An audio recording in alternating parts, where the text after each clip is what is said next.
The countdown is on. It is a year until I move from the US and move back to Europe.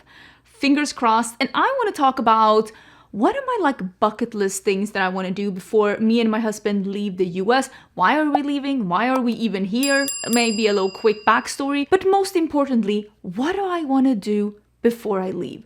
What's my bucket list? What are the things that I am like, I need to do these things before I leave. I'm also very excited to let you know that parts of this video is going to be sponsored by the Kosas Revealer Extra Bright Corrector and Revealer Concealer. So we'll talk about that once we get to concealers, but you know, this concealer is one of my favorites and I'm so excited to be talking about this one. I won't linger too much on the other products in this video, so I'll just leave all of it down in the description box. If you're interested, make sure to check that out. Me and my husband moved to the US in between Christmas and New Year's 2021. We are Swedish, both of us. My husband is half Italian though, and he does have dual citizenship, so he is half Italian, half Swedish. But we're both born and raised in Sweden, and we moved from Sweden to the US to pursue his career. Not my career. I have seen some rumors in the corridors saying that we moved here to like better my career as a YouTuber. That is absolutely not true. The reason actually why I quit my job, I was working full-time at like the region helping with health and food issues, was because I knew we were moving abroad and I was working with EU legislation, and that just doesn't help me at all moving to the US. So I got an opportunity to quit when we were moving, because we were going to move first in 2020, but we all know why that didn't happen. So there was a very opportune time for me to quit that job and be the less stressful for my job as possible. And I quit and I told my husband, I need to try and make YouTube work so that I can help with the bills when we move. And then we ended up being stranded like in between jobs. Like my husband wasn't able to move to the US because of like COVID and everything. So we didn't move until again end of 2021.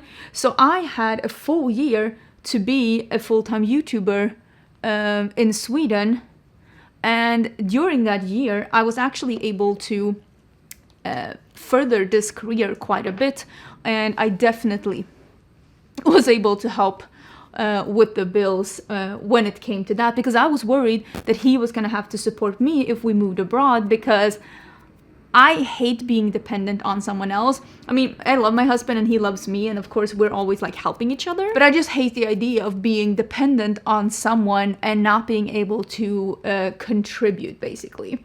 But my husband is a scientist. He has a master's in medicine, he has a master's in tissue engineering, and he has a PhD in experimental psychiatry.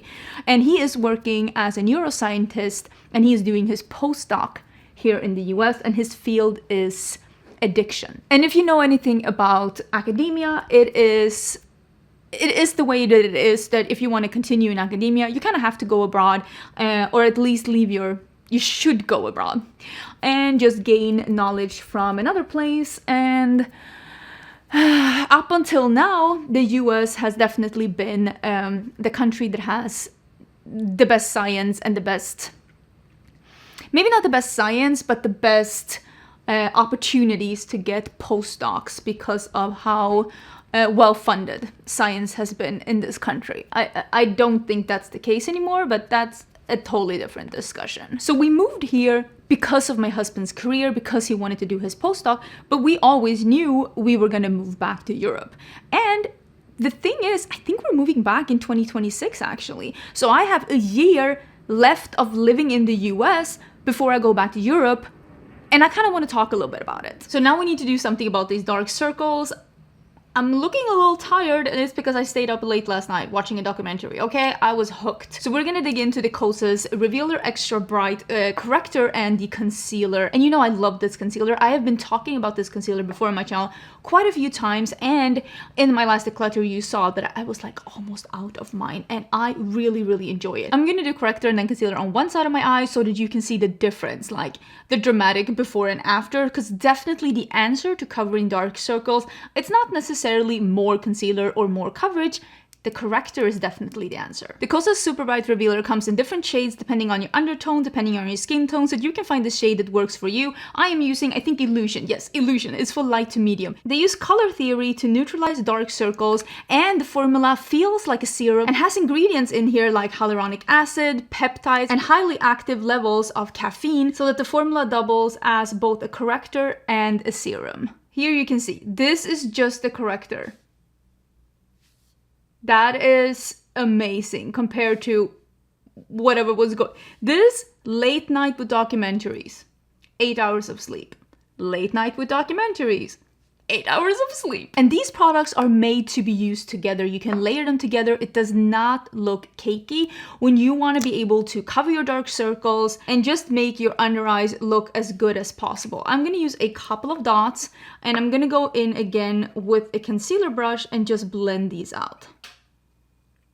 This formula is almost a little gel-like. It just wears really beautiful, and I don't feel like it looks cakey or heavy, or you don't have a lot of problems with creasing throughout the day, which is why this formula has been such a favorite for me. So there you have it, one side with the corrector and the concealer and one side without it. I think we can clearly see the difference it makes. I personally think one of the biggest benefits that this concealer and corrector duo has is that it leaves your skin looking rested but never like cakey, and it looks still like skin, which I think is very important. And I think you agree with me that at the end of the day we still want to look human. I'm gonna set this down with a little bit of the Kosas loose powder, and we are gonna be able to see how perfected my under eyes are gonna look. Okay, let's see how this looks once it is all set down and beautiful. That's perfect. Let's do a little bit in the T-zone too, because we all know I get a little bit oily. So if you also want to say goodbye to dark circles and look rested even when you're not, Exhibit A, definitely check out this beautiful combo from Kosas. You can get 15% off right now with the code that's popping up here on the screen. Click the link in the description box or scan the code on the screen right now. Again, thank you so much, Kosas, for coming onto my channel and sponsoring this segment of the video. I love this concealer. I've loved it for years. I'm so excited to have it back into my collection, and I think you can see that this is just looking really nice. Okay, let's continue on with the glam, and let's talk about the things that I really want to do. I did some brows and some lip liner, and I thought we could talk about a couple of the questions that I always get asked when I say that I am moving. So let's just get those out of the way. Are we moving back to Sweden? No, probably not. That's why I say the EU, because I don't see us moving back to Sweden, not because I dislike Sweden. I actually really love my home country. But if there's one thing that I have noticed from living in this climate, and me and my husband has said the same, is that we are really not that good at winter. I hate winter. I never want to see snow again. I just never want to be in winter again. I don't want snow. I don't want the cold. And when you talk to people that have never lived in a cold climate, they always say, oh, I would love to live in a cold climate. And I tell you this the way that I tell everyone who says that. No, you do not. You say that now because you love a crisp fall afternoon. But that's not how it is to live in Sweden. And I really don't want to live in the cold. I really don't. So I think for us, we are looking to move back to the EU. Is this what I'm looking for? Maybe something a little lighter. But I don't necessarily want to move back to Sweden. We haven't fully decided where we are moving either. That's why I'm not like, we are moving here. Oh, that's better. Yeah, I really like that. So where are we moving? I don't know. But it's probably going to be something that's a little bit more warmer and lighter than Sweden. But I do miss the EU, and I would like to move back to the EU. Let's just put it like that. Oh, that's a little bit scary. That's a little bit scary. My dream would be to live on a Greek island, but my husband says not a lot of science on Greek islands, so I'm saving that for retirement. People always ask as well, are you gonna sell your house? We bought a house. I say a house, but technically we bought a townhouse, but we bought a house here in Austin. I'm in it right now. I absolutely love my house. If I could bring my house with me, I would. It's so nice and so cozy. It's the perfect size, and I just really, really enjoy my house. But we are not gonna rent a house. We are gonna sell the house, but I do have the opportunity, if the market is not perfect when we are moving, to rent it for a little bit. But eventually I do aim to sell this house. It was just very, very expensive to rent in Austin when we bought this house, and I had the opportunity to buy this house almost 90,000 under asking, which I think you understand as well, really helped out with being able to save money living in this house. And I also did put down a lot of money in down payment, so the monthly fees for this place was way lower than actually renting a house. We were renting like literally down the street here. So yeah, it was just a good opportunity for us to save some money on a weekly basis. And I do intend to sell this house when we are moving, but we are not in a stressful situation where we need to sell right away. I probably should have done bronzer before I did blush, but I think this will work out. Another question I usually get, am I bringing Cinch with me to the EU? Yes, I am gonna have Cinch in the EU instead, but I am still gonna keep a US warehouse, so don't worry about that. There's still gonna be an opportunity to buy from my brand here in the US. And another question that we get a lot when we ask about this, and I find it very particular, but people ask, are you bringing your pets? Their family. Of course we're bringing our pets. We brought them here, and we are bringing Kaisa and Tesla back, of course, their family. I'm of course bringing them. Kaisa has never left the country, so she's gonna be a well-traveled little pup. So what do I want to do before I leave? I had a couple of things on my bucket list when we moved here, and we both agreed we wanted to see a couple of the national parks. And so far we have seen quite a few of them. I do have vlogs on my second channel where I am taking you with me to the parks that I've been to. I've been to Grand Canyon, to Zion, to Bryce. I've been to Mount Rainier. I've been to Olympic Forest, I think it's called. And we are actually going to a park. We haven't decided yet if we're going to Yosemite or if we are going to Joshua Tree, but we are doing that this fall. Ricardo's dad is coming back, and we are going to see another park. I would love to see Yellowstone. We were thinking about doing it this year, but it ended up being... Honestly, it ended up being too late in the year because we are going to do this later on. And I was like, I am not going to be freezing in Wyoming in October. Did we not just have this discussion about how I hate winters? I was like, no, I can't do that. I'm sorry. So hopefully before we leave, I would love to see Yellowstone. So that's going to be something for 2026. Our goal actually as well for being here was that we really wanted to go to Hawaii, because going to Hawaii from Europe is really expensive. Not just, I mean, Hawaii is expensive in like hotels and stuff, but in flights, because Hawaii is so far away from Europe. So just the flights to Hawaii are like actually like crazy bananas expensive and really, really long. So we were both agreeing that before we leave the US, we really need to see Hawaii. And that is actually the trip that me and my husband are taking now for our 5-year wedding anniversary. We are going to Hawaii together. We have this really fun trip planned out. It's gonna be super fun. I think we're going for 14 days. We're gonna go to Kauai, we're gonna go to the Big Island, we're spending 2 nights in Honolulu. We are just gonna be exploring. Ricardo has rented a motorcycle, so we are gonna be literally seeing as much as possible. And I am so excited because, I mean, I have been dying. I want to dig into this one and this one.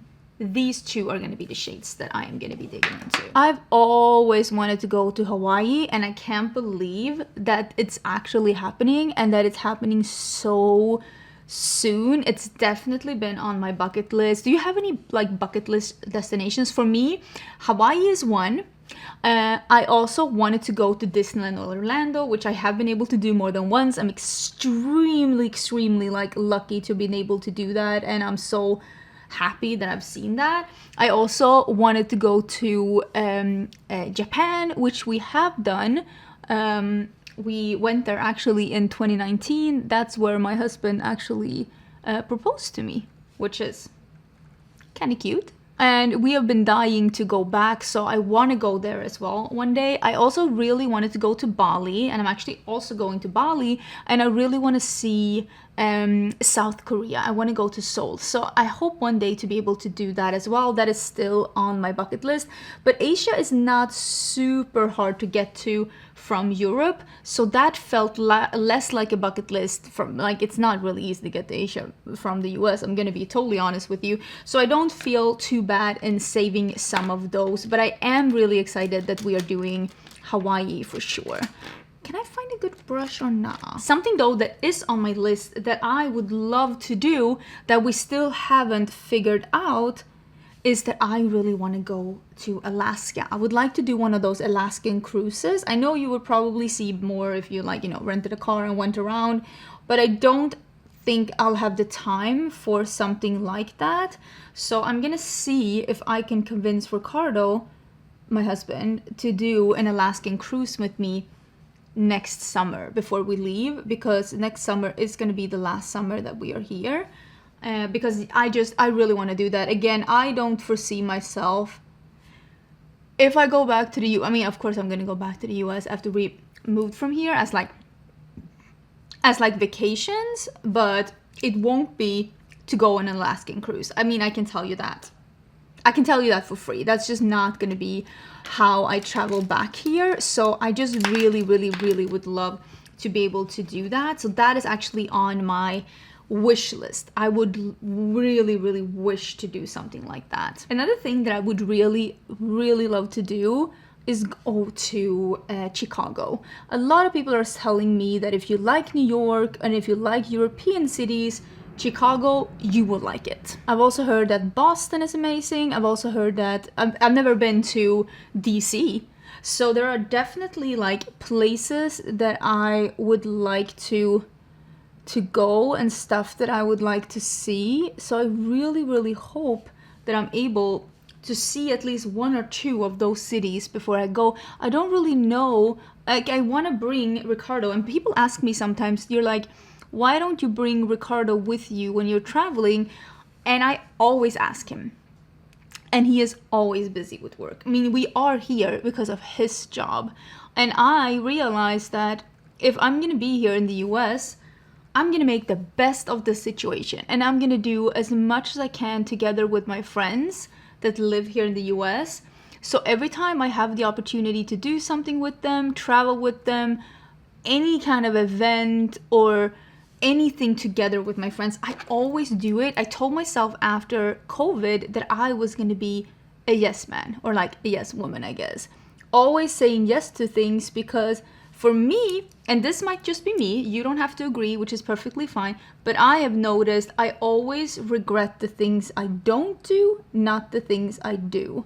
So I wanted to be the kind of person that just collects a lot of experiences with people. And I almost feel sometimes a little sad when I see people on social media making all these like, oh, I just want to be alone, I don't want to meet anyone. There's gonna be a time in your life when you're gonna wish that you made more connections. And you don't have to make connections through traveling, of course, but just hanging out with people and meeting people. We can't just spend our entire lives alone. We do need some human connections as well. And I really hope that that doesn't totally like disappear, because I've seen so many, honestly, like, I don't want to say scary things, but I do see something sometimes on social media where I'm like, wow, people really don't want to hang out with each other. I think I'm going to use a little bit of this one just to blend out some edges. You know, another thing that I would really like to do, and this is where I need your help. I need your suggestions. I need your help. You know what I would like to do? I would like to do a really like a yeehaw cowboy experience. I want to be one of those tourists that goes to a ranch, stays for a weekend, and I want to be like clueless with horses. I want to get some help to just look cool on a horse. I would love to do an experience like that. I've been in Texas for 4 years almost, and I haven't done that. What's wrong with me? Okay, let's not open that door. I'm just saying that that's something that I would like to do before I leave the US. And I started thinking about, because my friend asked me, like, what are the things that you want to do before you leave? I started thinking about it, and then it got me thinking, I can't believe I haven't done any like cowboy experiences. Why haven't I? It all seems so fun, and I haven't done any of it. I even have been loving reading cowboy romances, and then I don't want to go do it? I mean, I'm not gonna go do a cowboy, but like, can I at least ride a horse? Wear a cowboy hat? Say yeehaw? Unironically? It's still ironically, isn't it? Huh. Just realized that. Well, this is looking really fun. I'm gonna be digging into this one right here, and we are gonna do that on the lid. I am feeling, an aqua moment. One of the biggest things I will of course miss when I move from the US is the closeness to my friends. Because even though few of them live here in Austin, it is a big difference between going from Texas to Nevada or Mississippi or New York State or wherever than there is going from Europe there. I mean, yes, it's inconvenient to get on a flight for 3 hours, but it is very inconvenient to get on a flight for 12 hours. So that will of course be a big difference, even though I definitely don't foresee myself taking the opportunity to hang out with my friends just because they're going to be somewhere else. That is definitely not the approach I'm planning to take, even though I of course fully realize that it is much easier now than it will be in the future. Oh, that looks so gorgeous together with that. Big fan. If you don't live in the US and you did live here, what would be something that you would want to do if you could live in the US for a year? What would be on your like bucket list? What would be like, oh, I really wish I could do XYZ? And also, let's be honest, the opposite. If you are living in the US and you could move to Europe, which is like what I am going to do, or if you're living in another area too and you could move to Europe, what is something that you would do? What's on your Europe bucket list? I could film a video like that as well, because I definitely have a Europe bucket list, stuff that I will do when I move back to Europe. Eat cheese, breakfast, lunch, and dinner for a year. I think that's top of my list. The makeup look is all done. I am ready to take on the day. The dark circles are definitely gone. So excited I was able to show you how good that combo is. Again, thank you so much, Kosas, for sponsoring a part of this video. Don't forget to check out the offer in the description box down below if you want to get 15% off this amazing combo. One of my favorite concealers. I'm so happy to have it back into my collection. Please let me know again, what is on your bucket list? What would be on your bucket list? I wouldn't mind getting some more ideas. I have a full year of making this the best year ever. The best year ever. That might be it. I hope you're having a great day, and I'll see you soon in a new video.